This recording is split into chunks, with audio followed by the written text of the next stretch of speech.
Sejam muito bem-vindos ao primeiro episódio presencial do Despolariza. Hoje é um dia importante para mim. Estou com aquela sensação de um dos primeiros dias do resto da minha vida. E antes de arrancarmos, eu vou fazer aqui uma coisa que não estava combinada, mas que é agradecer aqui ao Rui. Vou filmar com o meu telemóvel. Aqui temos o homem, Rui Almeida, chefe e boss da Zenuric Studios. O Rui está como voluntariado a ajudar o Despolariza, tal como eu e tal como outras pessoas. E eu decidi fazer isto não só para agradecer, mas também para apelar à vossa generosidade, que eu vou criar um sistema de patronos. E gostava de pagar a estas pessoas que me andam a ajudar um valor justo de mercado. Depois gostava de decorar melhor este estúdio. Depois de ter dinheiro para isso, gostava de fazer um evento internacional e trazer grandes pensadores sobre despolarização, sobre psicologia, sobre política a Portugal. E por isso, visitem o link que vai estar na bio ou aqui alguns na imagem. E por isso, sem mais demora, apresento-vos o primeiro convidado do Despolariza presencial, o político e economista Carlos Guimarães Pinto. Bem-vindo. Olá, Tomás. Antes de mais, muitos parabéns por isso. Já é um projeto que acompanho há algum tempo e sei que este é um momento importante para ti e para toda a equipa. Muitos parabéns pelo vosso projeto e muitos parabéns por terem dado este passo. Obrigadíssimo. Então, como alguns dos que seguem em casa já sabem, eu gosto muito de uma ideia que é a lotaria genética e social, que é, no fundo, termos presentes que tu és quem tu és, muito por um acaso genético, do que te saiu na lotaria genética, e de um acaso social, que é a família que te saiu, o contexto social, se o teu pai te batia ou não, se a tua mãe era alcoólica ou não, e no fundo tudo o que nos acontece na vida. E a ideia disto é também termos mais empatia uns pelos outros e perceber que ninguém escolhe assim tão bem quem é e se calhar que ideias com que ideias é que cresceu. Então queria-te perguntar a ti o que é que te saiu na lotaria genética e social e falar um bocadinho da tua infância, onde é que nasceste, em que meio. Muito bem. Há aqui uma questão macro que é todas as pessoas que eventualmente terão a ouvir, pelo menos quase todas, têm uma sorte que é todas nasceram no continente europeu, ou grande parte delas, e isso coloca-nos a todos numa posição de grande privilégio. É muito diferente de nascer noutros sítios mais pobres, em grande parte do hemisfério sul, e qualquer pessoa que tenha visitado a África ou a Índia e tenha viajado a sério por lá percebe isso.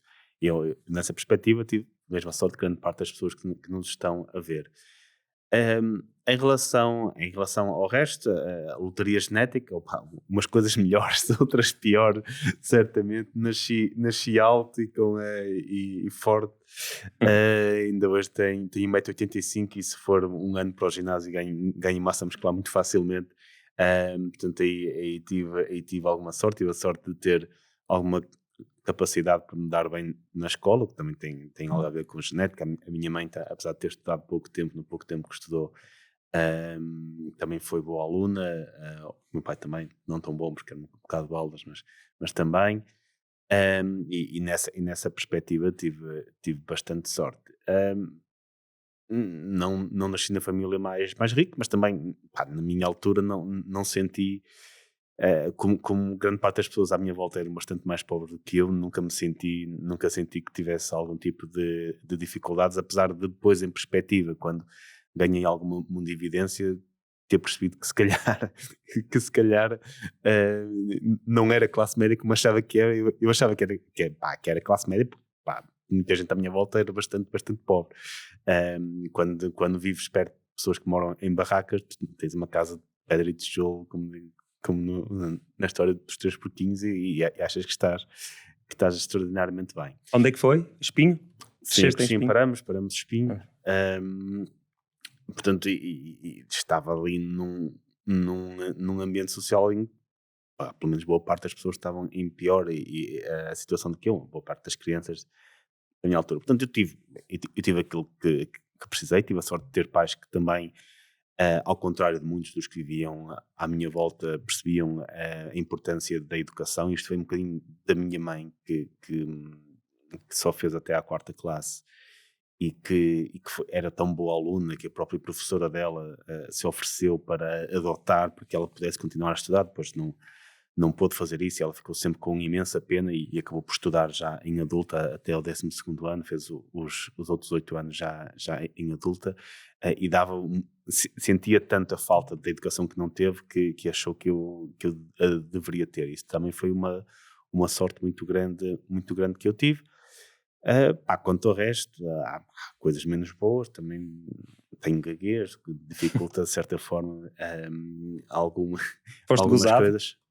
Sim, era comum em criança, isso era muito comum. Tinha 2 características que me faziam possivelmente bastante gozável. Mas isso que todas as crianças têm, e todas as crianças gozam e são gozadas, isso faz parte Eu da era vida. orelhas grandes. Eu era ter a cabeça muito grande.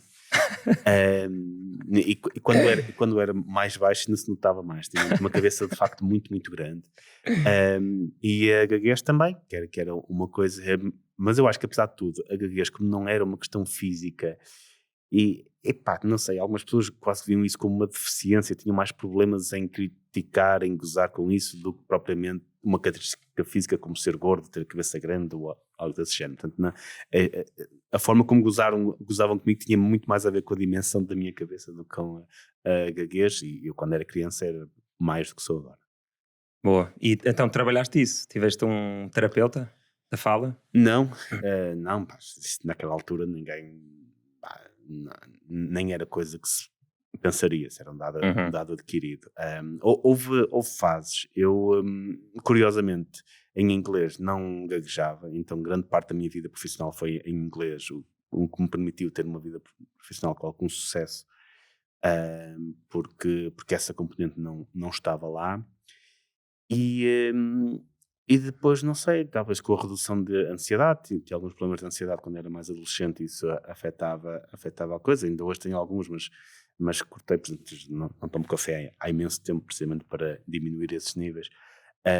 E foi-se resolvendo com algum tempo, alguma prática. Ter entrado na política também ajudou, porque passei a ter que falar muito mais vezes de forma pausada, e o próprio discurso político tende a ser muito ritmado, e isso ajuda a combater. E fui arranjando formas, há certas palavras, ou certos inícios de palavras que tento evitar.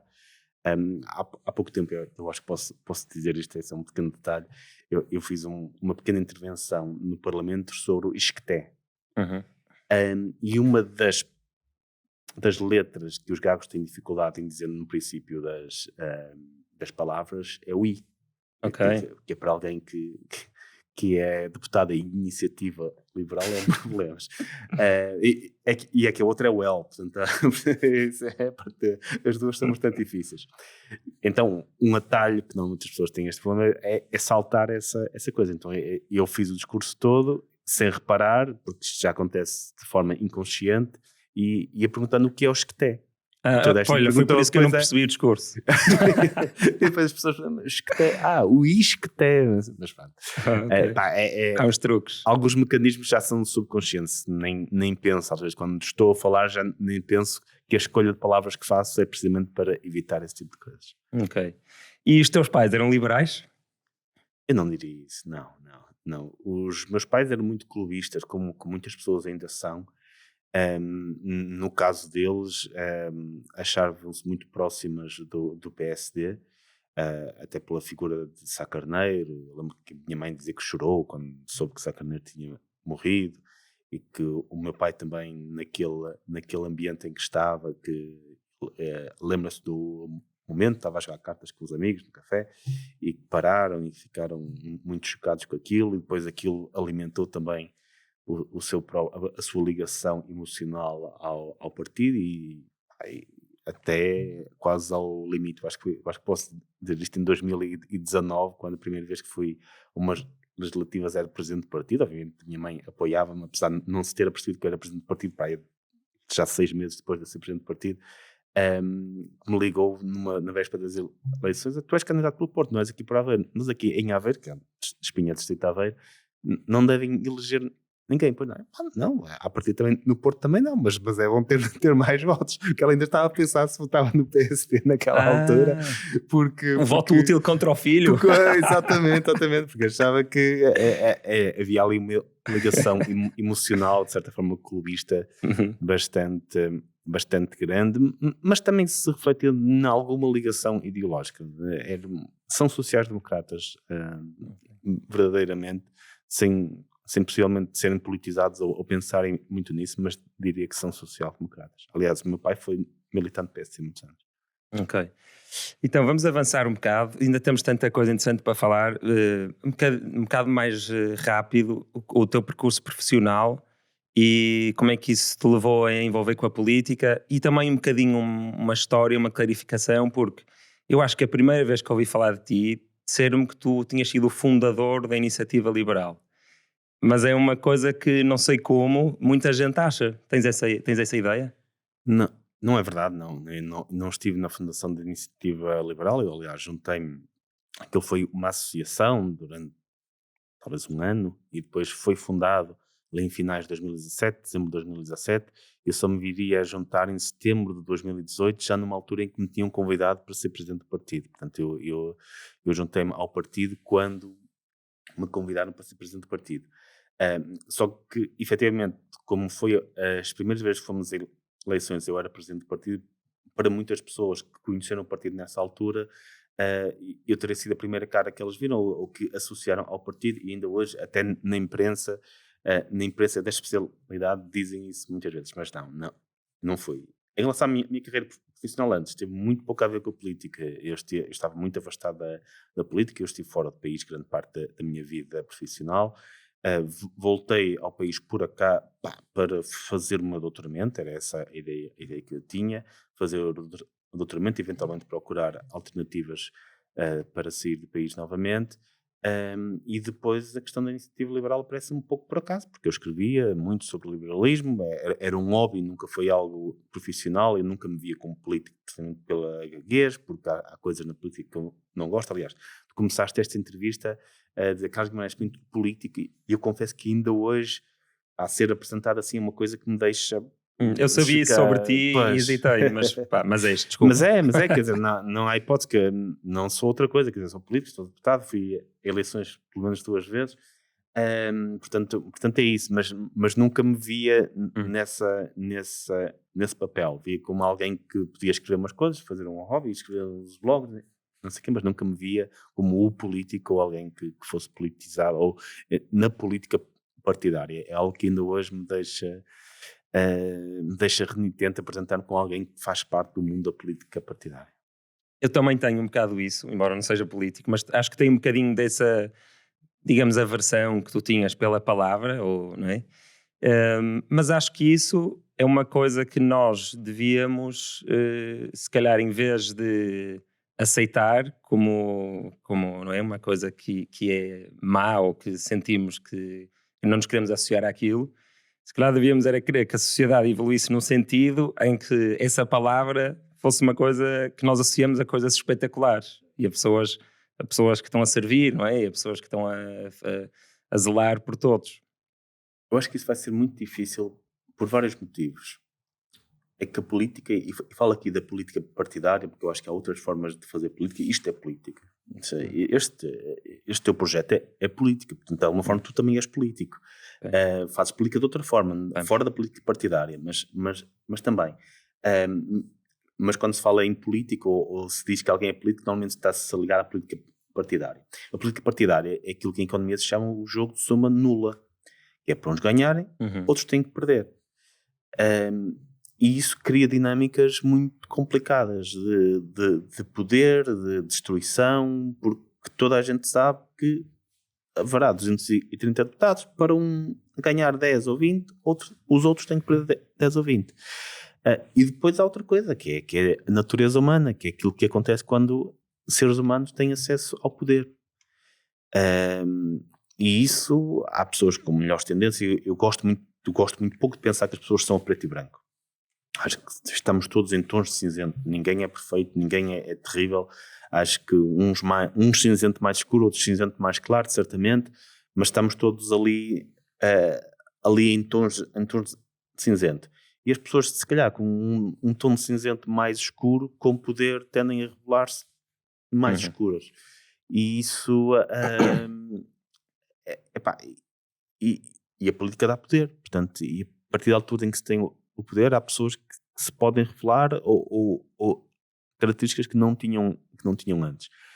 Portanto, vai ser muito difícil mudar essa perspectiva da política, tanto que é assim em todo lado. Em diferentes culturas, mais ou menos, é muito raro a noção de político ter um significado positivo, ou pelo menos não... exatamente, ser positivo. No máximo é neutro, vamos dizer assim. Então tu associas muito ao facto do poder muitas vezes levar à corrupção do poder. É um bocado a isso que estás a associar. Exato.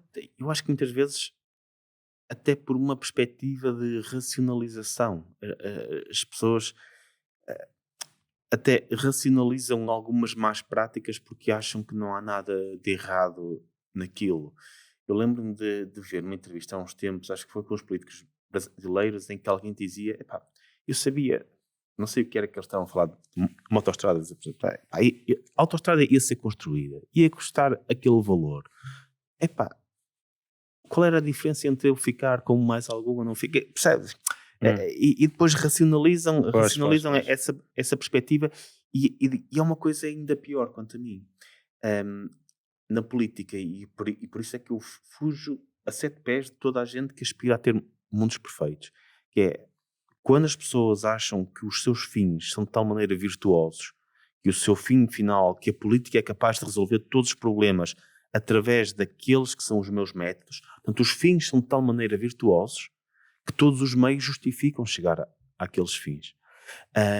E isso vê-se normalmente mais nos extremos, mas não só nos extremos, que é eu vou construir a sociedade perfeita, e para atingir a sociedade perfeita, quaisquer meios são justificáveis, quaisquer vítimas, tudo isso é justificável. E em política vê-se muito isso. As pessoas começam a acreditar que os seus fins são tão ótimos, são tão extraordinários, que qualquer meio justifica isso. E mais uma vez, isso, e como normalmente as visões dos fins tendem a ser muito, muito distantes, depois ambos procuram os meios para destruir a visão que o outro tem.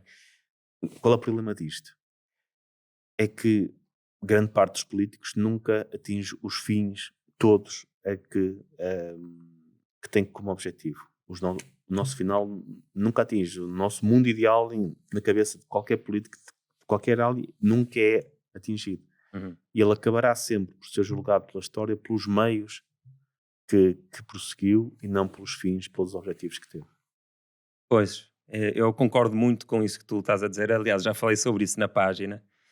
E a maneira como eu vejo é, nós temos alguns valores seculares com os quais todos concordamos. Por exemplo, os do iluminismo, não é? Liberdade, igualdade, fraternidade. E o que aconteceu, por exemplo, na Alemanha, com o partido nazi, foi que apareceu, não é? O darwinismo apareceu na cabeça do Hitler, e o partido nazi endeusou a ideia de uma perfeição genética, não é? A etnoperfeição darwinista acima dos outros valores. Então, quando tu endeusas assim um valor novo e o colocas acima de liberdade, igualdade, fraternidade, vida, amor, privacidade, acontece sempre desgraça. No caso da Alemanha aconteceu Auschwitz, no caso da União Soviética aconteceram os gulags, porque puseram igualdade de resultados forçado acima de liberdade, fraternidade, amor, privacidade, por aí fora. E o que está a acontecer agora em Xangai, que é surreal, é simultaneamente assustador e fascinante, é que colocaram a ideia de 0 casos Covid acima de tudo. O novo Deus, não é? Houve um endeusamento da ideia 0 casos Covid. E então, são histórias surreais, tiram filhos aos pais, matam cães, fecham as pessoas em casa como prisões. E o que é interessante, e que tem a ver um bocado com o que tu disseste, de não ser só nos extremos, é que todos nós temos um bocadinho disso, não é? Eu sei que tenho, aliás, o Despolariza se calhar um bocadinho isso, é a minha visão de uma utopia. E por isso é preciso estarmos sempre muito atentos para não estarmos a ser prepotentes com a nossa ideologia, não é? Não estarmos a esquecer que a boa gestão pública e mesmo a boa gestão privada da vida pessoal tem que ser um equilíbrio de muitas coisas. Não podemos endeusar a igualdade. Tu, se calhar, endeusas um bocado a liberdade às vezes, mas não, na minha ótica não deve-se ter cuidado para endeusar uma das coisas. Acho que o método que todos devemos usar é o meio. O meio que eu estou a usar para atingir este fim, se fosse usado pelo outro, se ele usasse exatamente este mesmo meio que eu estou a usar, como é que eu o avaliaria? E se fizermos isso, dizemos, ok, este é o método legítimo, então vou seguir este método para chegar àquele fim. Porque, mais uma vez, independentemente de qual seja a nossa utopia ou desejo final, o objetivo final, muito provavelmente estamos numa democracia pluralista, que as coisas mudam de umas eleições para as outras, ninguém o vai atingir. E a história vai-nos sempre julgar pelos meios que usamos para atingir esses fins.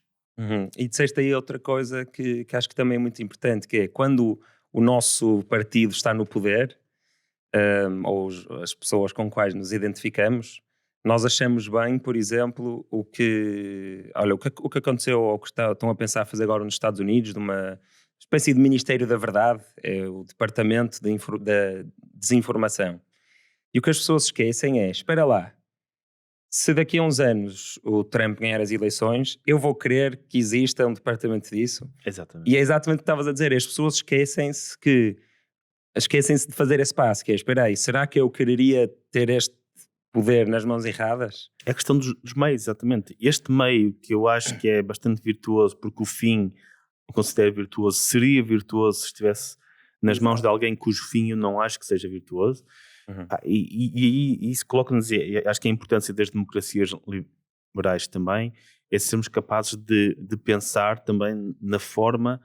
A expressão democracia liberal tem, obviamente, duas componentes, que é a democracia como forma preferível, como forma maior de tomar as decisões coletivas, e liberal, que é limitar o âmbito do que essas decisões coletivas possam fazer. Quer dizer, num país onde nós onde votássemos por maioria o que é que cada um pode vestir, o que é que cada um pode comer, o que é que seja isto, seria uma democracia, mas não era uma democracia liberal, porque claramente o âmbito daquilo que as decisões coletivas ultrapassaria muito aquilo que é o de uma democracia liberal.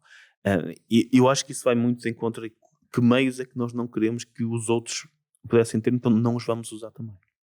Pois, é muito importante isso. E parece que está um bocado esquecido, não é? Parece que vivemos nos tempos em que, quando forem os nossos no poder, é para fazer tudo.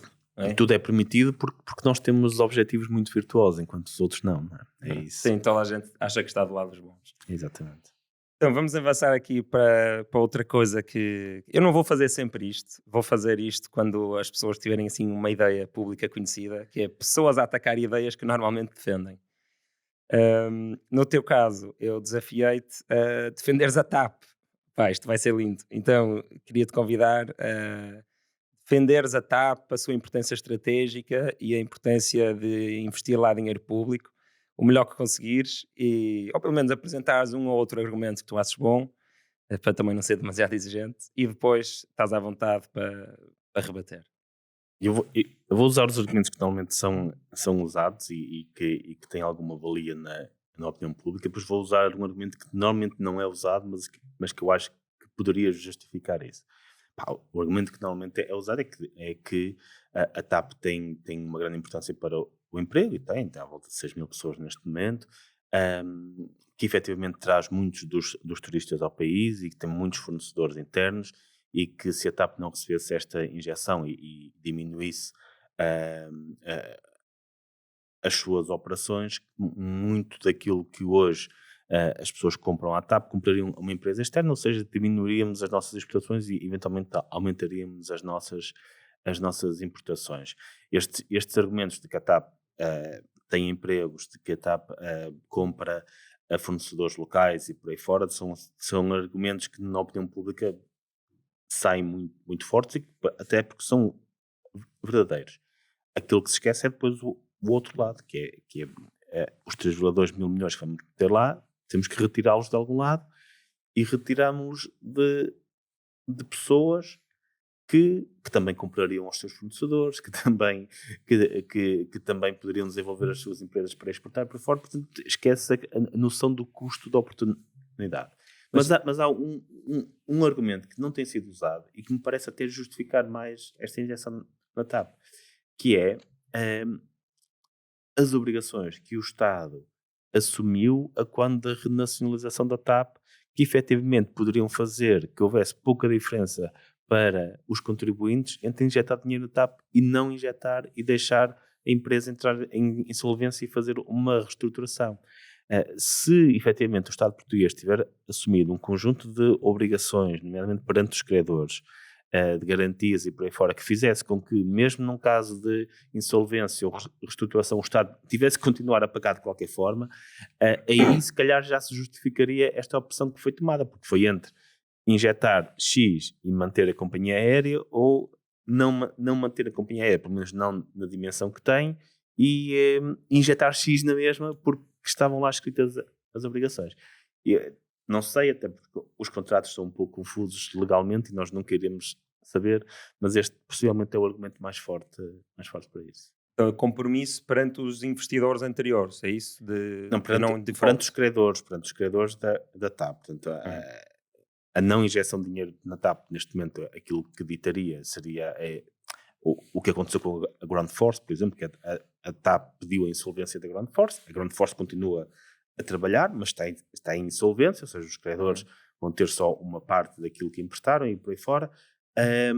Se isto acontecesse à TAP, não sabemos se os credores não tinham já garantias do Estado que obrigaria o Estado a pagar as dívidas no seu total de qualquer forma. Ok. Pronto, e isso poderia ser um dos fatores.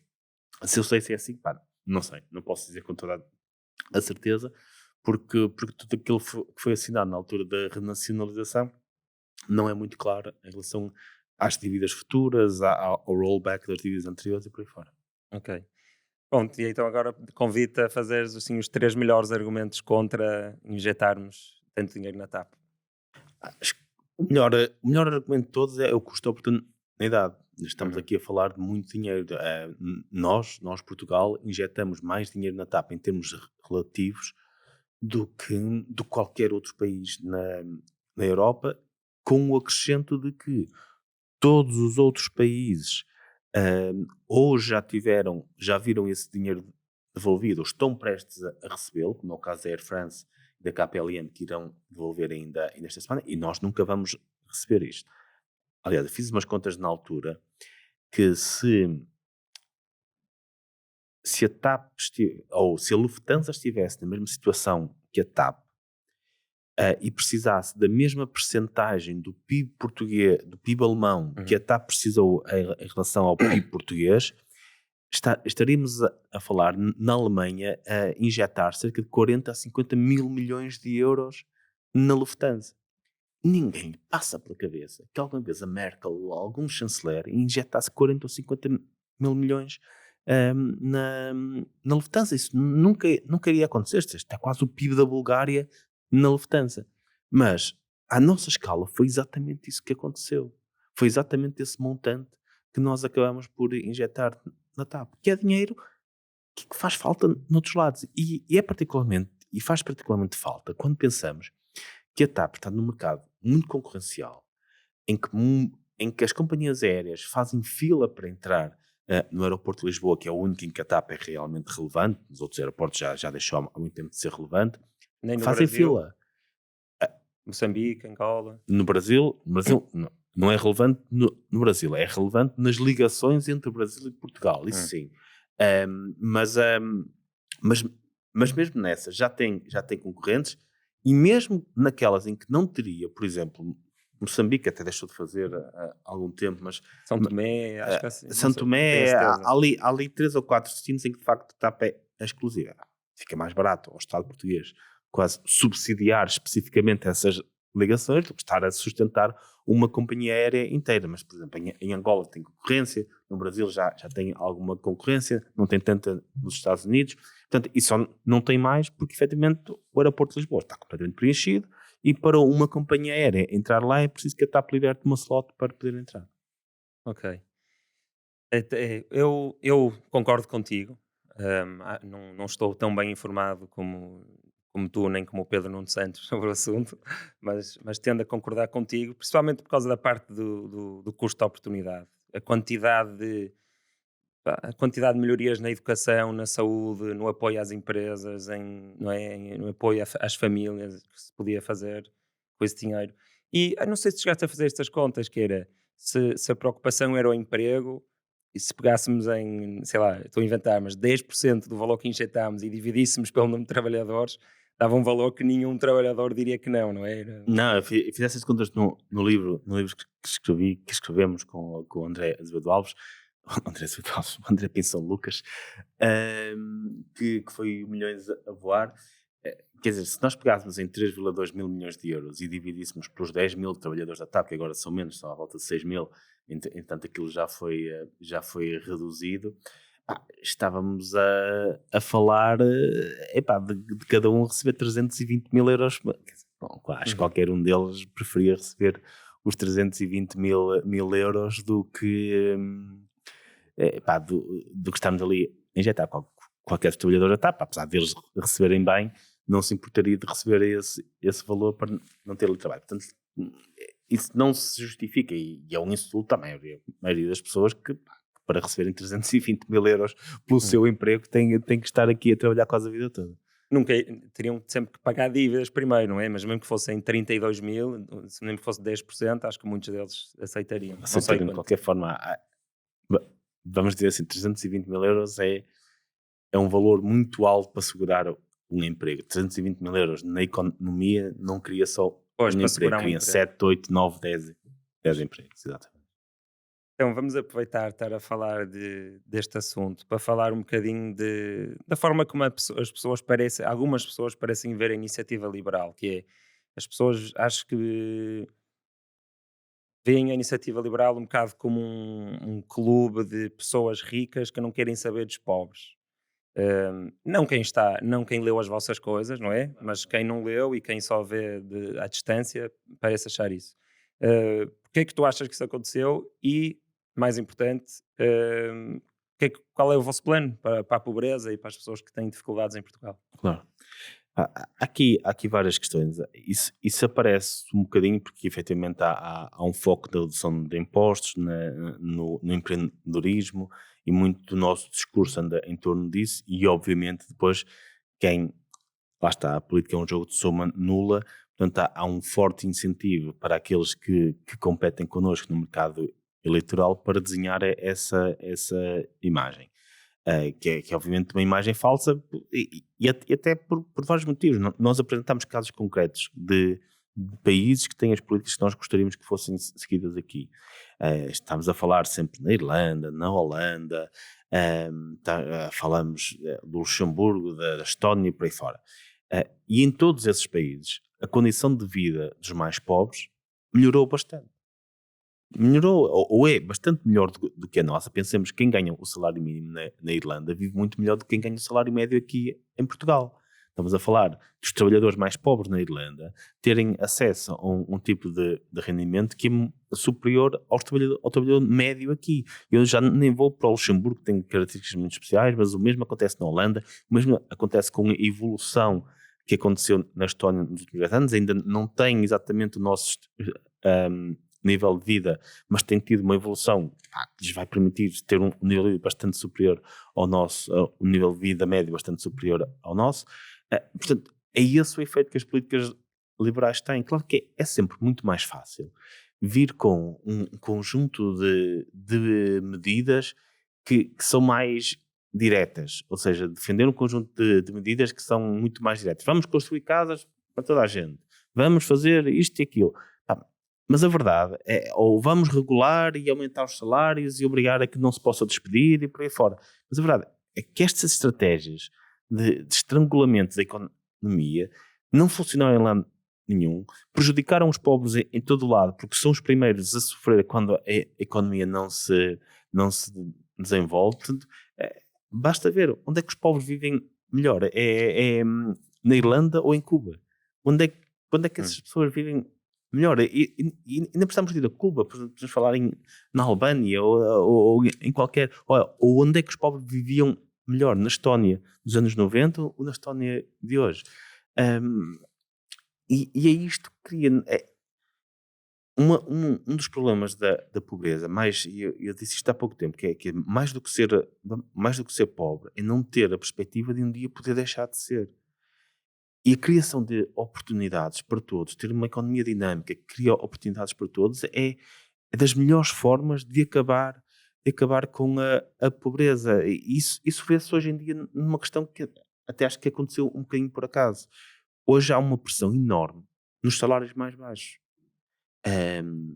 Uma empregada um empregado de um restaurante ou de um hotel, ou o que quer que seja, que hoje se demita, se calhar no dia seguinte recebe um aumento de 100 ou 200 euros, porque há uma necessidade brutal deste tipo de trabalhadores que normalmente eram os mais mal pagos. O que é que fez mais pela vida daquelas pessoas? Foram meia dúzia de subsídios ou uma lei laboral ou o que é que seja? Não. Foi o facto daquele setor da economia, nomeadamente hoje em dia o setor da restauração e hoteleiro, pós-pandemia, por aí fora, ter crescido de tal forma que se colocou uma pressão tal no mercado de trabalho para aquelas pessoas que os seus salários aumentam, têm muita mais procura, têm estabilidade de emprego, que é diferente de estabilidade no emprego, ou seja, uma pessoa saber que aconteça o que acontecer, tem um emprego disponível, não precisa ser sempre o mesmo, mas que vai estar sempre a trabalhar o resto da vida, porque há empregos por todo o lado, e esse tipo de estabilidade é o que é permitido por uma economia a crescer. E nós, efetivamente, temos as políticas, pelo menos quero acreditar, que conseguem meter a economia a crescer, que cria oportunidades para todos. Ok. Eu acho que às vezes, quando vocês fazem essas comparações com a Irlanda e com a Estónia e por aí fora, que, pronto, a economia é uma ciência, entre aspas, de milhares ou milhões de variáveis, não é? E então é muito difícil fazer uma análise de género, olha, ali foram liberais e correu bem, porque há tanta coisa, não é? Há o nível de educação das pessoas, há a posição estratégica de posicionamento geográfico, há os recursos naturais, há até a própria cultura de trabalho do país, não é? Tudo está envolvido aí, por isso, como é que vocês, havendo tantas variáveis, como é que vocês dizem com tanta confiança, não, ali foi o liberalismo? E o desenvolvimento económico é multifatorial, disso não há dúvidas. Não há dúvidas que a educação é importante, que a localização é importante, que há um conjunto de fatores importantes. Mas depois há uma coisa que é percebermos quando é que esse sucesso aconteceu e qual dessas variáveis é que mudou para que esse sucesso tivesse acontecido. Quando eu falo na Irlanda, tenho muitas vezes falar de uma coisa que é verdade, que é os níveis educacionais são superiores, e já são há muitas décadas, que falam inglês, que têm uma proximidade ao Reino Unido e apontam um conjunto de fatores positivos em relação à Irlanda. Aquilo que eu respondo normalmente nessa altura é: eles não começaram a falar inglês nos anos 80. Eles não se mudaram para perto do Reino Unido nos anos 80. Não começaram a ter uma superioridade em termos de educação a Portugal nos anos 80. Mas foi nos anos 80 que eles divergiram de Portugal. Foi nos anos 80 que eles deram aquele salto. E deram aquele salto quando? Quando assumiram um conjunto de políticas mais liberais. Portanto, Foi aí que baixaram o IRC? Foi a grande revolução económica ali de 87, em que eles entre 87 e 91 fizeram uma redução gradual tanto do IRS como do IRC, entre outras coisas também. Controlaram a inflação, houve ali uma política monetária mais restritiva, também na altura para entrarem no mecanismo de equilíbrio monetário europeu. Portanto, houve ali um conjunto de reformas e foi depois dessas reformas que o grande salto começou a dar. O mesmo acontece com os países de leste, dizem, mas os países de leste estão muito próximos da Alemanha, têm maiores níveis educacionais, tudo bem, mas também os tinham há 20 anos. Quando eram muito mais pobres do que nós, também tinham esse tipo de vantagens em relação a nós. Não foi isso que mudou. O que é que mudou? O que é que mudou para eles terem começado a convergir connosco e eventualmente ultrapassando. Foi um conjunto de políticas que assumiram. Obviamente que há um conjunto de outras coisas, eventualmente até haverá questões culturais. Eu tenho, acho que sabes disso, um dos grandes hobbies da minha vida foi viajar, até por motivos profissionais, acabei por ir para muitos sítios e era consultor de empresas, e ser consultor de empresas onde eu fui, na Ásia, em geral em países em vias de desenvolvimento, era um trabalho relativamente fácil, que era chegar lá à Tanzânia, Nigéria, Uzbequistão, não sei onde, e dizer, olha, isto na Alemanha, nos Estados Unidos e tal, funcionou, vamos fazer exatamente a mesma coisa aqui. Invariavelmente, tinha sempre a mesma resposta dos clientes.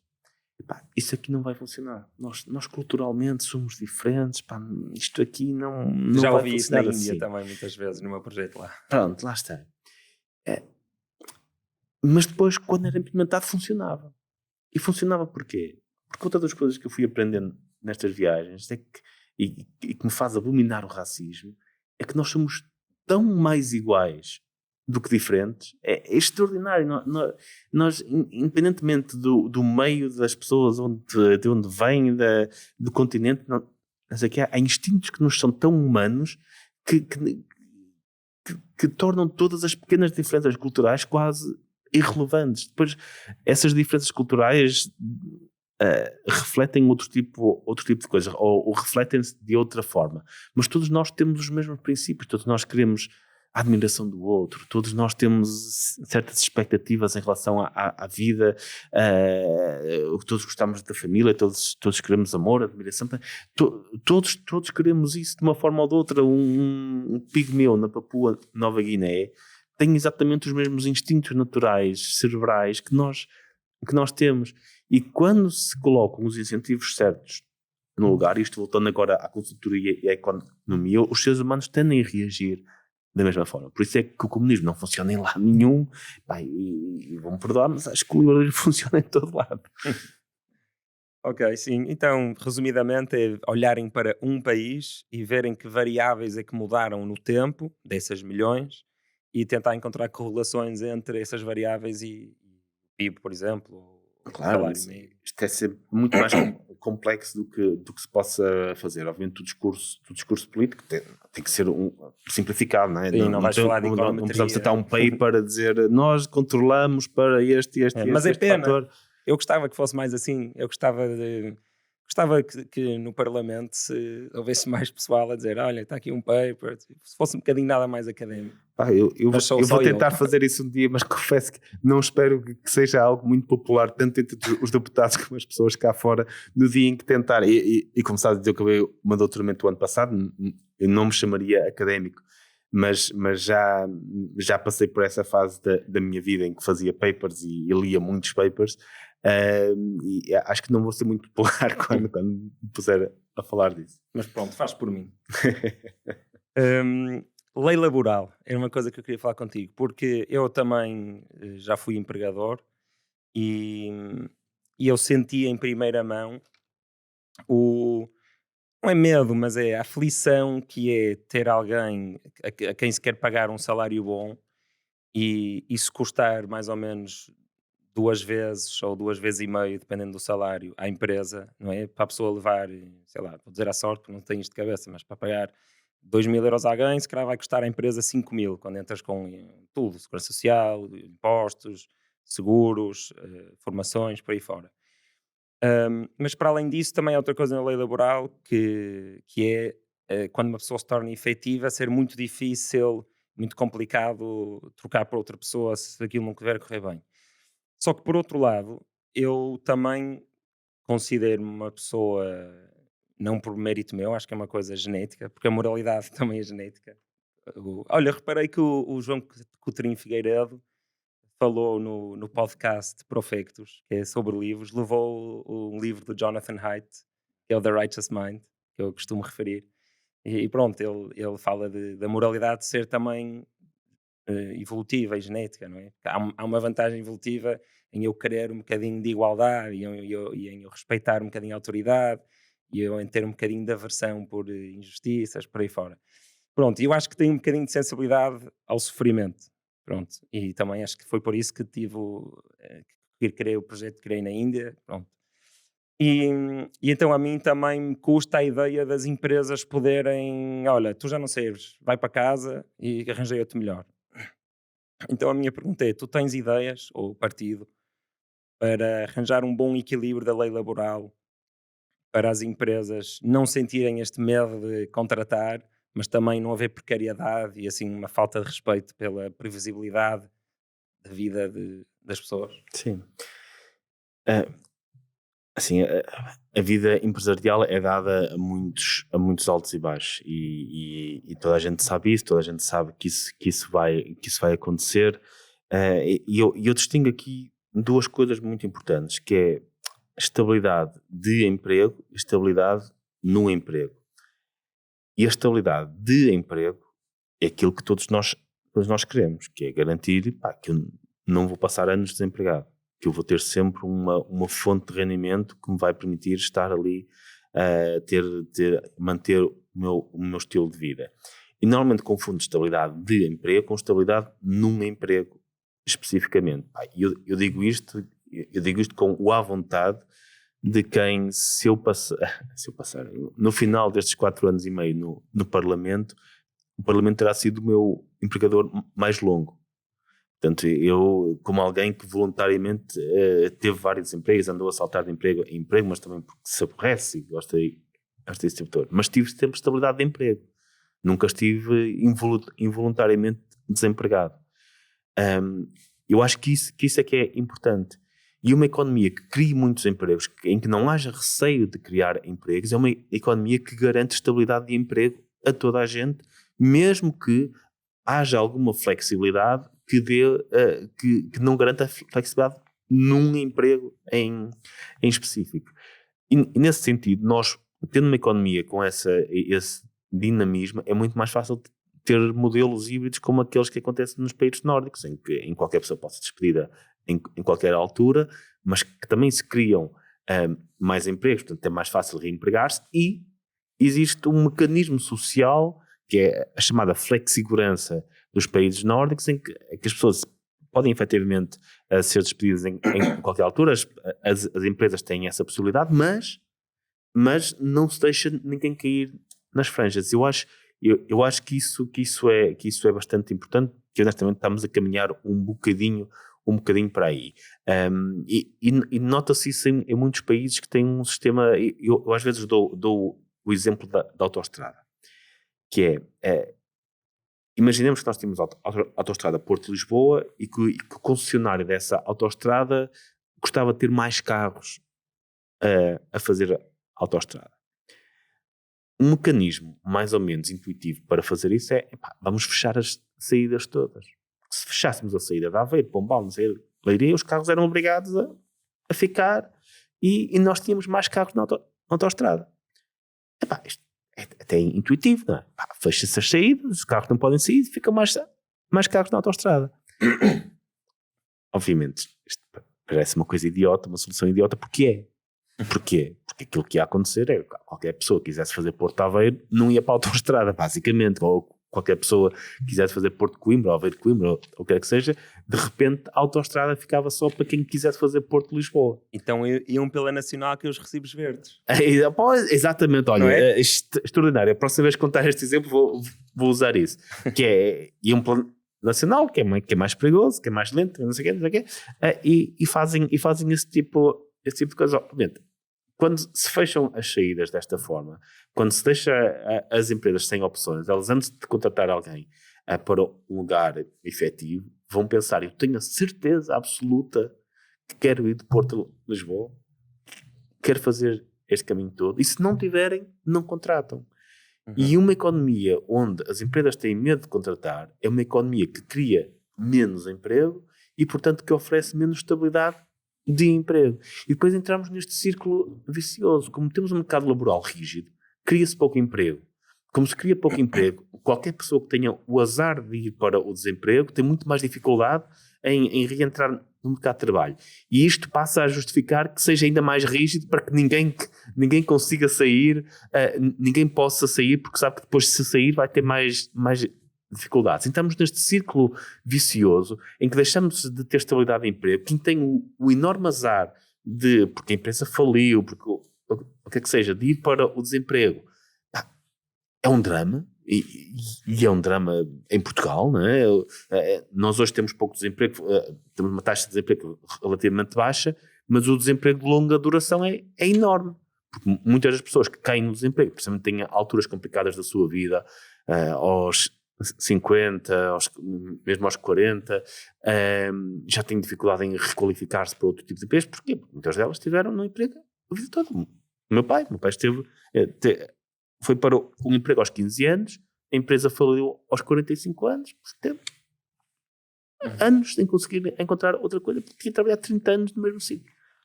Muito interessante. Olha, foi por isto que eu comecei este podcast, foi para aprender com os convidados. Eu nunca tinha pensado nessa distinção tão importante entre estabilidade de emprego ou estabilidade num emprego, e também achei a analogia da autoestrada muito boa. Ficou muito melhor com a parte dos recibos verdes, mas para ti está fixe. Olha, se algum dia a Iniciativa Liberal formar governo, o Instituto Mais Liberdade vai continuar a mostrar gráficos sobre o quão horrível é viver em Portugal? Sim, definitivamente. E o Instituto Mais Liberdade mostra gráficos sobre tudo, incluindo coisas positivas. Aliás, era uma coisa que nós tínhamos, que era à sexta-feira mostrar sempre coisas positivas, que vai muito em contra o objetivo do Despolariza, de também mostrar aquilo que há de bom. Ao final do tempo deixamos de ter temas, infelizmente, mas acho que é importante que se mostre a realidade daquilo que é o país, que as pessoas saibam a realidade que o país tem. Infelizmente, economicamente tem sido o foco do Instituto. Grande parte das coisas não são positivas, quer dizer, não há grande forma de o dizer. Se nós estivéssemos na Irlanda, se calhar estamos sempre a mostrar coisas positivas, mas não estamos. Mas espera aí, imagina que vocês entravam para o governo e implementavam as vossas políticas e demorava alguns anos a ver melhorias. Iam continuar na mesma a mostrar gráficos de quão atrasados nós estamos? É importante. O Instituto é independente da Iniciativa Liberal. Aliás, foi algo que quis garantir desde o princípio. Aliás, por isso é que saí do Instituto imediatamente assim que me anunciei como candidato, nem tinha sido eleito. Foi só logo a seguir ao anúncio, e o objetivo do Instituto será sempre esse, porque nasceu para isso, para mostrar factos e estatísticas sobre a realidade como ela é, independentemente de quem esteja lá. E se amanhã estiver outro partido, o PSD, ou estiver a IEL, acho que é importante que se continue isso, porque é esse o objetivo, é esse o objetivo que aquilo tem. Porque se for lá o PSD com a IEL e fizerem coisas erradas, é bom que as pessoas saibam que estão a ser feitas coisas erradas. Acho que é importantíssimo, até para percebermos quais os problemas que podem ser resolvidos e quais é que não podem. Porque se é um problema que, independentemente do partido que está lá, da força que está lá, se mantém, então há algo que vai para além da política partidária naquele problema específico. Se há outros problemas que mudam, ou que deixam de ser problemas, aí sim, claro. Então pronto, fica a promessa, eu vou estar atento. Vi uma frase no dia de Papa Francisco e pensei, olha, uma boa coisa para falar com o Carlos no episódio. Foi uma frase dele que dizia mais ou menos que o direito à propriedade é secundário ao lado do direito ao abrigo. O que é que tu achas sobre isto? Eu acho que as duas coisas se complementam bastante bem, porque e basta ver como vivem, como funciona o tal direito ao abrigo nos países com direitos de propriedade mais bem defendidos e nos países sem direitos de propriedade mais bem defendidos. A única forma das pessoas terem incentivos a construir e manter o que quer que seja é haver direitos de propriedade muito bem definidos, porque ninguém vai construir uma casa que amanhã pode ser roubada por alguém. Ninguém vai manter uma casa que não seja sua ou que não tenha garantias de vir a ser sua. E nós tivemos ao longo dos anos extraordinários exemplos disso em Portugal, que era aquela lei das rendas que veio do tempo do Estado Novo e que depois não se conseguiu acabar ali nos anos 70 e nos anos 80, depois do final do Estado Novo, que era o congelamento das rendas, e que se criaram autênticos guetos de casas completamente abandonadas nos centros de Lisboa e Porto. Porquê? Porque, efetivamente, o direito à propriedade foi violado em muitas destas cidades. Havia pessoas que, efetivamente, houve uma transferência do senhorio para o inquilino.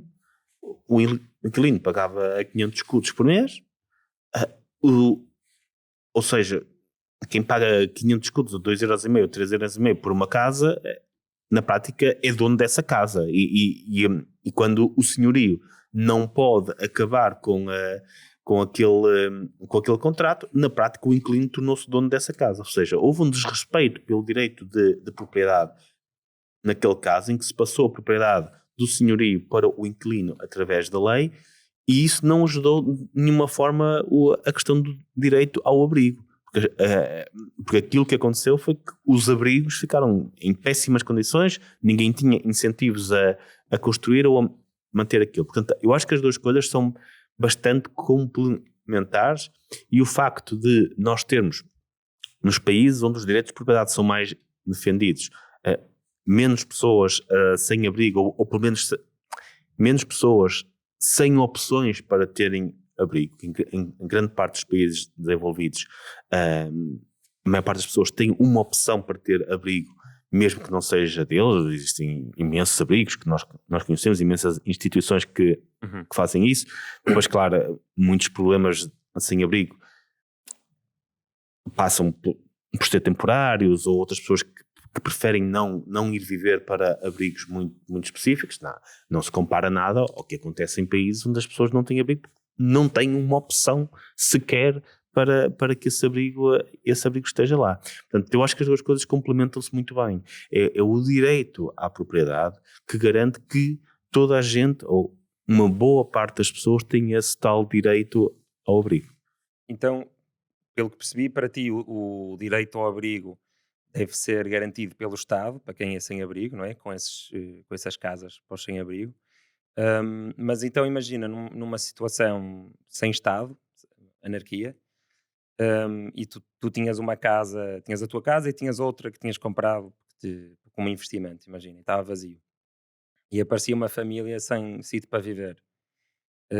Aí o que é que seria mais importante? O teu direito à propriedade privada ou o direito dessa família de um abrigo? Vamos ser claro, primeiro, em anarquia nem uma coisa nem outra existem. Portanto, né, o direito à propriedade também não existe. Portanto, por definição, porque o direito à propriedade só pode ser garantido. Quer dizer, podemos entrar aqui por outro tipo de conversas, haverá pessoas que vão discordar comigo, mas que só pode ser garantido se houver serviços de segurança e defesa que garantam que o direito de propriedade está lá. Então é um Estado que existe e que permite para a privada, mas que não tem absolutamente nenhum apoio para os sem-abrigo. Não percebi. Imagina que é um Estado, ou seja, em vez de anarquia... certo. Uma minarquia, algo assim, que só garante os direitos de propriedade. Eu acho que isto é algo muito hayekiano, que é, acho que todos os países devem ter uma rede de segurança mínima, devem oferecer uma rede de segurança a todas as pessoas, em que uma das componentes dessa rede de segurança seja efetivamente todas as pessoas que fiquem sem abrigo por peripécias da vida ou o que é que seja, tenham acesso a algum tipo de abrigo. Eu acho que isso é mas essencial. Aqui isso não existia. E tu tinhas essa casa a mais. Aí entrávamos, mas aí estamos a falar, já não estamos na área política. Porque isso já não é política, ou seja, se o Estado não pode intervir, não intervém nesses casos, então já não estamos numa área política, estamos numa questão mais pessoal e moral. Se eu acho que se tivéssemos um Estado que não pudesse garantir esta safety net básica e a diferença fosse entre eu não ter uma casa de férias, se calhar, obviamente, isto vê-se ali imensas pessoas hoje, que a resposta aos refugiados ucranianos e por aí fora, mas isto é uma opção pessoal, de não querer que aquela família, que aquele grupo de pessoas fique sem abrigo. Isso não viola o meu direito de propriedade, porque a propriedade continua a ser minha. Eu permito, eu de uma perspectiva moral, aceitaria que essa família fosse morar para ali, para aquela propriedade que não estou a usar, mas isso era uma opção minha. Agora, aquilo que estávamos aqui a falar em termos de opção política é: deve ou não o Estado ter uma forma de garantir uma safety net, de forma a que as crianças não fiquem sem educação, ninguém possa ir à falência por ter um problema de saúde, ninguém possa ficar sem abrigo? Eu acho que sim, acho que estamos num estado de desenvolvimento social e económico em que a safety net deve ter pelo menos essa dimensão que falamos aqui. Sim, acho que 99,9% dos portugueses devem concordar contigo, não é? Que deve existir uma rede de segurança básica para as pessoas mesmo com dificuldades. Então vamos aqui avançar. Falaste aí do Hayek, eu que vou introduzir Keynes. Hum, numa crise, imagina um país que está em crise muito profunda e provocada por o que quer que seja, olha, pode ser por neoliberalismo da Goldman Sachs como foi em 2008, ou pode ser uma doença, não importa. E está numa situação em que está numa crise de procura, porque não há confiança, as pessoas não querem investir, pronto. Não achas que o governo e a injeção de dinheiro do governo como o grande comprador, ou seja, a criação de procura pelo governo numa economia estagnada, que pode ser a forma mais rápida e mais eficaz de tirar as pessoas em mais dificuldades da pobreza? Eu acho que nós não nos podemos esquecer de uma coisa, que é o governo não tem meios próprios. Ou seja, o governo todo o dinheiro que gasta tem que ir buscar alguém. E esse alguém, para o entregar ao governo, vai deixar de o gastar. Ou seja, aquilo que estamos aqui a fazer é tirar de um lado que o ia gastar, que o ia usar da forma que bem entendesse e colocá-lo do outro. Isto é uma opção do Estado de desviar dinheiro de algumas pessoas que iam receber as compras desse dinheiro para outras. Ah, e não parece que isso tenha qualquer efeito multiplicador ou quer que seja. Acho que isso é uma ilusão em grande parte dos casos, a não ser em casos muito específicos, que tecnicamente se poderia falar mais em detalhe desses casos, casos muito específicos em que houvesse um problema de circulação de dinheiro, que o próprio Keynes falava muito nessas questões. Acho que o Keynes introduziu um mecanismo de utilização excepcional mediante determinadas condições muito específicas, e que hoje os keynesianos ou os autodenominados keynesianos acham que se aplica para tudo. Uhum. E isto é muito interessante. Sim, eu Porque concordo contigo nisso. O Keynes era muito mais nuanceado do que quem o defende hoje e em dia, muito mais parece. específico em relação Sim, às situações as muito condições. não nos podemos esquecer que o Keynes apareceu na sequência da grande crise, da grande depressão dos anos 30, uma situação muito, muito excepcional. Mas hoje os nossos keynesianos têm uma característica muito especial. É que Keynes dizia que o Estado podia intervir quando a procura reduzisse ou quando a procura arrefecesse, e que depois poderia fazer exatamente o oposto quando a procura aumentasse e por aí fora, ou seja, diminuir a despesa do Estado e ter superávites quando a procura baixasse. Os nossos keynesianos hoje só veem uma parte desta componente, que é, nós temos que aumentar a despesa do Estado cada vez que temos uma crise. Mas quando deixamos de ter uma crise, temos uma expansão, nunca vi um desses keynesianos vir dizer, agora temos que cortar a despesa do Estado. Nunca, Uhum. nunca. Estes nossos keynesianos têm boa parte hoje no PS. Alguma vez alguém se lembra de alguém no PS ter vindo dizer, eh, temos que cortar na despesa do Estado porque agora a economia está a bombar. Nunca aconteceu. A despesa do Estado só aumenta. Pois. Eu por acaso andei a estudar isso, andei a estudar Keynes aqui há uns tempos e estudei no Khan Academy e não era só Keynes, era economia em geral. E um dos problemas que é apontado é precisamente esse, é que mesmo nessas situações específicas em que realmente se calhar é o melhor a fazer é o Estado entrar como comprador no mercado, pois não consegue sair com facilidade. Porquê? Porque a razão pela qual se calhar o partido que está no poder está com popularidade é por estar a fazer esses investimentos, e então sabe que ao deixar de os fazer pode perder poder político. E depois uma segunda razão, que é quando há corrupção, não é? Porque onde as coisas que mexem mais dinheiro são normalmente assim grandes infraestruturas e grandes investimentos públicos, e que então por causa dessas duas razões, muitas vezes, mesmo quando foi até bem aplicado no início, fica para sempre. Mas olha, se calhar seria um avanço civilizacional conseguirmos, porque não vejo muitos países no mundo a conseguir regredir dessa participação do Estado no mercado com muita facilidade, E se calhar isso seria um avanço civilizacional, seria, lá está, depende sempre vai sempre parar o poder político, não é? Porque tu queres ficar no poder e esse é o teu jogo, não é melhorar o teu país, não é quando muitos políticos eu vejo assim, infelizmente, o jogo que eles estão a jogar é mais de ficar no poder do que de melhorar o país. Então, se esse é o teu jogo, não queres perder os votos das pessoas todas que ajudaste com o dinheiro público nos últimos anos. Eu gosto de anotar isso, porque há um aspecto darwinista nisto. É muito fácil de pensar que é, pá, os políticos querem é poder e vão fazer tudo para ficar poder porque são maus e amam o poder. Mas há um aspecto darwinista nisso, que é, são os políticos que fazem tudo pelo poder que mais probabilidades têm de se manter no poder. Portanto, a imagem que nós temos dos políticos é daqueles que sobrevivem, não é Sim. daqueles que desaparecem.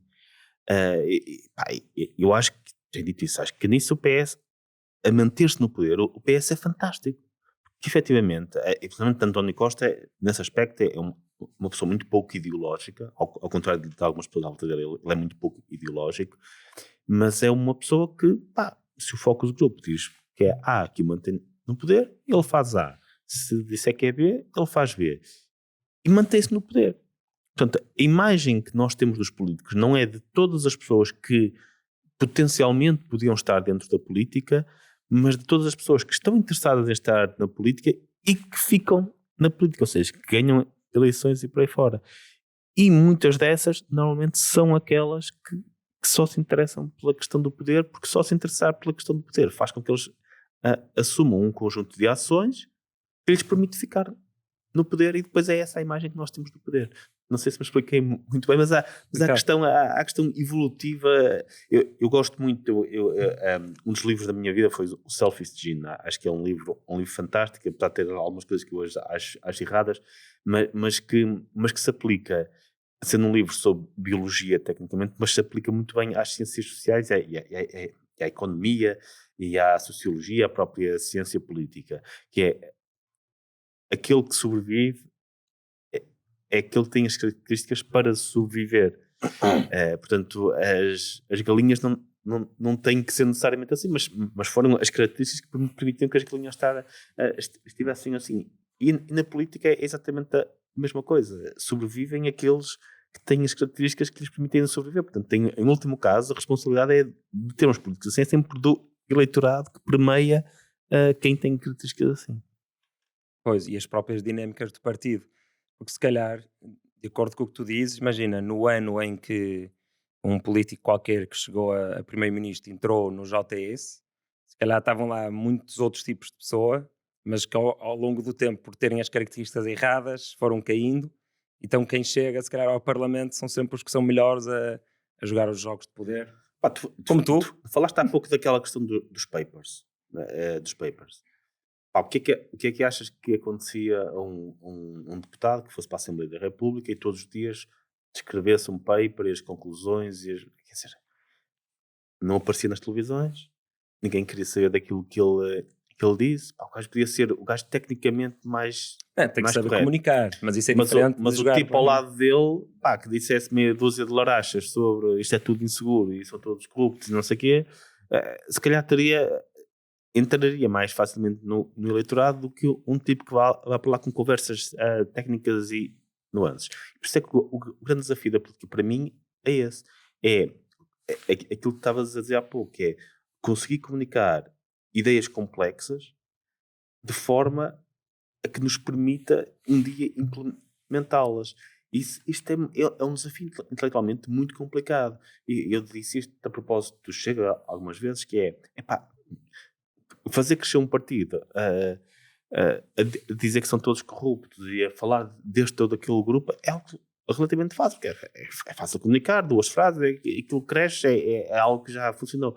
Difícil é crescer com ideias contraintuitivas, porque muitas do liberalismo são ideias muito contraintuitivas e que não apelam necessariamente à emoção, aquela ideia que tu me disseste há pouco, mas defendem os ricos, mas só falam de impostos, mas o que é que seja, pá, são temas que não apelam à emoção diretamente.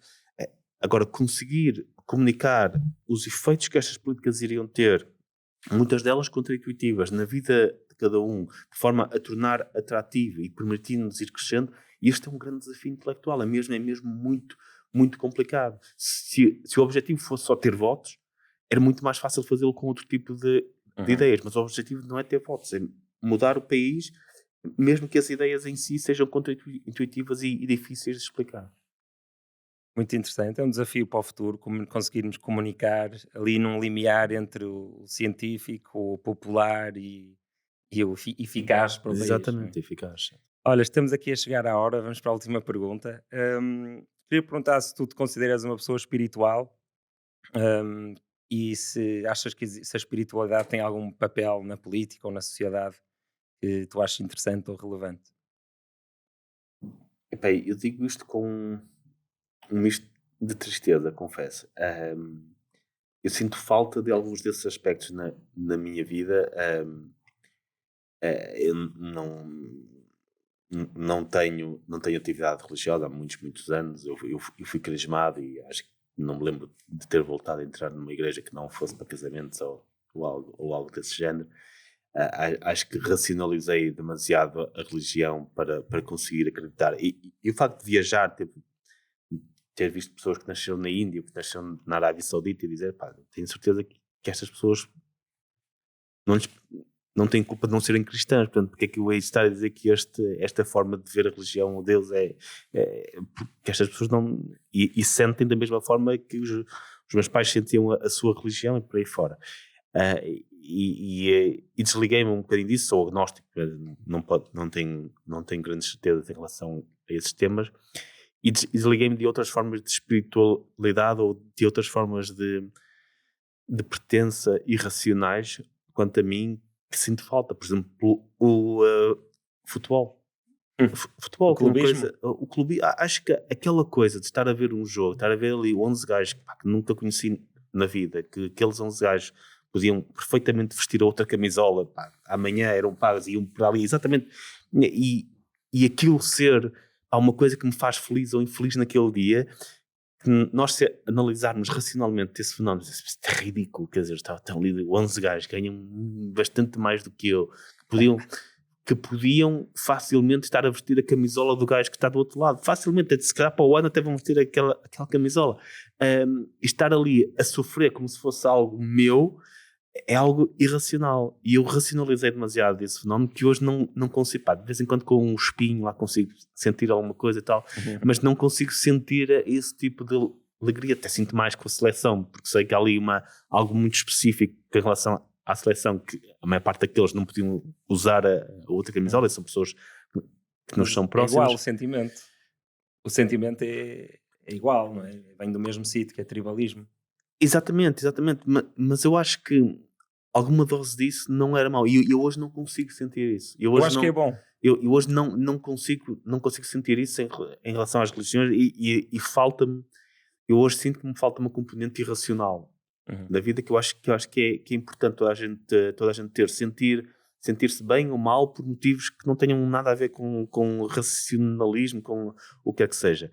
Eu também fui árbitro de futebol, isso também ajudou a alimentar o meu descrédito em relação a tudo isso, por motivos que não vamos falar aqui, mas sinto um bocadinho de falta disso, ter algo para além do racional. Mas a verdade é que não consigo. Eu tentei voltar a gostar de futebol, por exemplo, e ainda passei ali 1 ano ou 2 em que tentava ver uns jogos e tal, e hoje não consigo. Não consigo. Eu quis que o Sporting fosse campeão e gostava que fosse campeão no ano passado, porque o Rubem Amorim esteve lá e lutou contra a corporação dos treinadores, e por um momento consegui criar uma ligação, uma associação emocional a algo relacionado com o futebol, até de um clube que nunca tinha sido adepto antes, por aquele fator, mas era um fator racional que me fez ter aquela ligação. E sinto alguma falta desse lado mais irracional, mas a verdade é que há um motivo para não ter isso e que não posso fingir, é que não consigo. É tão simples quanto isso. Não consigo sentir-me entusiasmado por um jogo de futebol, tal como não consigo sentir-me entusiasmado por um serviço religioso. Não é algo que me toque. Sim, são coisas completamente diferentes, não é? Um jogo de futebol é uma cerimónia que está a tentar conectar-se com o desconhecido, são coisas muito diferentes. Uma coisa é o sentimento clubístico religioso, que também existe, mas uma missa não é um. Mas há uma componente que é de certa forma que é muito parecida. O sentimento tribal também existe nas religiões, Claro que sim, bastante. e por isso é que houve tanta morte por causa da religião. E há algo que é uma crença, tanto num caso como no outro, que vai para além daquilo que é racional. No caso do clube de futebol foi aquilo que disse, quer dizer, são 11 gajos, quer dizer, são 11 gajos que podiam estar a vestir outra camisola amanhã. Porque é que eu hei de fazer, porque é que eu hei de sofrer, chorar, porque, quer dizer, por causa daquilo, que não tem nada a ver comigo. No caso da religião, implica-nos dar um passo que vai para além, acreditarmos que existe de facto algo, e que existe algo, eu até consigo acreditar que existe algo mais, mas que existe algo naquelas condições específicas que a nossa religião diz em que existem. Eu passei muito tempo nos países árabes com muçulmanos que não questionam a religião, como nós, Hum. felizmente, temos a possibilidade de questionar, e eles têm um conjunto de outras condições. E depois, durante um mês, não é um mês, 4 semanas, não comem durante o dia porque alguém lhes disse que aquilo é assim que são as condicionantes. Ou quando vamos à Índia, o tipo de ofrendas que fazem, que acreditam que efetivamente têm algum tipo de coisas, ou pessoas que hoje acham que vão salvar o mundo se não comerem carne. Quer dizer, as pessoas precisam de religiosidade. Eu acho que precisam. E as que de Espiritualidade. espiritualidade dizem que não têm religião, mas depois acabam sempre por encontrar substitutos e já. Eu lembro da minha avó. A minha avó ouvia a rádio Renascença todos os fins de tarde. Eu lembro-me de a ver a rezar o terço. E rezava o terço. E a coisa mais parecida que eu vi com a minha avó a rezar o terço foi quando estive na Índia em templos budistas, em que eles repetiam muitas vezes o Omni Padme Hum. Uhum. Repetiam aquilo, Om Mani Padme Hum, Mani Padme, e passavam ali uma hora a fazer aquilo. E aquilo que a minha avó fazia, que já vem Sim, são mantras. é algo muito parecido. Eu acho que as pessoas precisam todas de algo desse género, e nesse sentido as religiões não se alteram muito. Mas para quem se calhar racionaliza as coisas demasiado, acaba por perder isso, porque para mim é meio impossível. Eu tive aulas com o Dalai Lama, pá, na altura até procurava essa, Também fui lá. essa espiritualidade. Estiveste lá Sim, em Dharamsala, dei-me pronto. passo bem tudo. Fantástico, fantástico. Epá, e à procura dessa espiritualidade, mas não consigo, pá, encontrar nenhuma utilidade em estar ali a cantar o Om Mani Padme durante uma hora. Pá, não consigo, pá, e aprecio muito aquelas pessoas que sentem que aquilo de alguma forma muda a sua vida, e se calhar até muda, porque depois somos capazes de nos concentrar melhor e por aí fora. Mas não consigo. Eu hoje não consigo, e sinto alguma pena disso, de não conseguir ter algo que vá para além do racional. Mas não posso fingir que tenho, portanto Uhum. não irei Mas fazer. olha, isso de repetir coisas, por exemplo, na meditação transcendental, que eu por acaso fiz um mini curso em Rishikesh disso, o mantra, em vez de ser uma frase, é uma só palavra, e eu, fazer experiências com meditação, percebi-me que tinha muita utilidade prática ocupares a tua mente sempre com uma só palavra. Estás ali a repetir, não podes dizer a tua palavra a ninguém, porque tem que ser uma coisa só tua, é tipo o teu guru que te dá. E senti que tinha uma utilidade prática, porque quando a tua mente se começa a pensar em comida ou em mulheres ou no que for, tens ali um sítio para onde voltar, que é para a palavra. Por isso, acho que há uma utilidade, se quiseres, racional Pode na haver repetição. uma Sim. racionalização desse tipo Uhum. de coisa. Pá, aceito que sim. Confesso que nunca mais, durante algum tempo, não consigo acreditar, apesar de me emocionar por vezes a alguns eventos religiosos que me deixam me emocionado. É impossível entrar num templo indiano e ver aquelas pessoas a cantarem em uníssono, pá, e não sentir emotivo. É impossível eh, ver-se aquelas imagens de Fátima no 13 de maio, ver aquelas pessoas com as velas, a cantar aquelas músicas, pá, e não senti que há ali algo emotivo, pá, Sim, forte. naquilo, forte, ou os ucranianos agora a cantarem o hino e sentir ali, apesar de não haver nada de racional naquilo, mas sentir-se que há ali algo para além daquilo que é racional. Agora, há uma diferença entre sentir essa emoção na religiosidade dos outros e conseguir racionalizar para sentir a mesma emoção particular. Pois olha, eu também sou muito racional, estudei física, como tu sabes, mas acho que precisamente por causa disso, e aliás, já li um estudo em que estatisticamente os físicos eram mais abertos à espiritualidade do que todas as outras pessoas dos STEM, Science, Technology, Engineering, Medicine, e é precisamente porque, como físico, eu acho que tu passas ali muitos anos, eu passei 5 anos, a pensar nas coisas que estão no limite do conhecimento humano, não é? Quer seja matéria negra que não se vê, mas que misteriosamente permite as galáxias não se afastarem, não é? Quer seja como é que funciona a mecânica quântica. Pronto, há muitos pontos de interrogação. E há uma crítica a esta abordagem da espiritualidade que se chama The God of the Gaps, que é encontras Deus onde há pontos de interrogação, mas depois a ciência avança e descobre e Deus está no ponto de interrogação seguinte.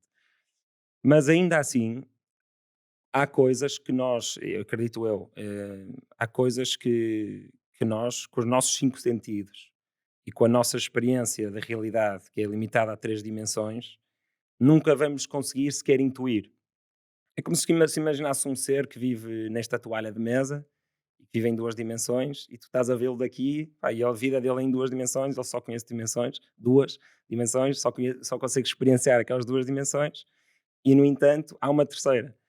E eu, mesmo como físico, muito racional e que já pensou muito sobre isto, eu acho que é possível racionalmente ter uma, uma vontade de ligação com esse invisível e com Mas olha que é com importante, esse desconhecido. não sou ateu, portanto, eu não consigo afirmar com toda a certeza que isso não existe. Sim, eu Ah, também sou agnóstico. Acho Aliás, que até acho bastante provável que exista. Agora, não consigo é conceber que exista da perspectiva que qualquer religião diz que existe. ok. Acho que é muito difícil, acho que são tudo simplificações. Aliás, a própria história das religiões quase é quase em linha reta, não é? Foi quase necessidade que foi aparecendo, depois eram animais, depois flores, depois eram muitos deuses, depois tornou-se só um e depois tornou-se Uhum. um que tinha enviado alguém. Percebe? Acho que há ali uma evolução em linha reta que me faz pensar que isto vai continuar a evoluir, claro. Mas eu não excluo essa possibilidade. Aliás, acho bastante provável a existência de algo para além daquilo que nós entendemos.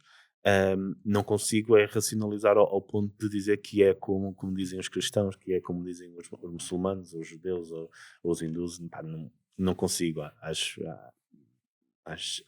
que aí sim teve a ver com pequenas com pequenas questões localizadas da forma como a religião que se apresenta. A questão da carne de porco nas religiões mais próximas do Médio Oriente, pá, não teve a ver porque o Deus de lá não gosta de porco e o nosso Deus gosta, quer dizer, teve a ver porque Sim. a carne de porco em lugares muito quentes onde não era preciso preservar causa ali alguns problemas, então foi uma boa forma de dizer às pessoas, pá, não comam esta carne que eventualmente vos pode criar alguns problemas. Pá. Mas acho que já estendemos demasiado o tempo Sim, para estarmos sim. aqui a falar sobre estes temas. Olha, Carlos, muito obrigado. Foi um Obrigado. prazer e aprendi muito. Obrigado. Quanto a nós, espero que tenham gostado do primeiro episódio.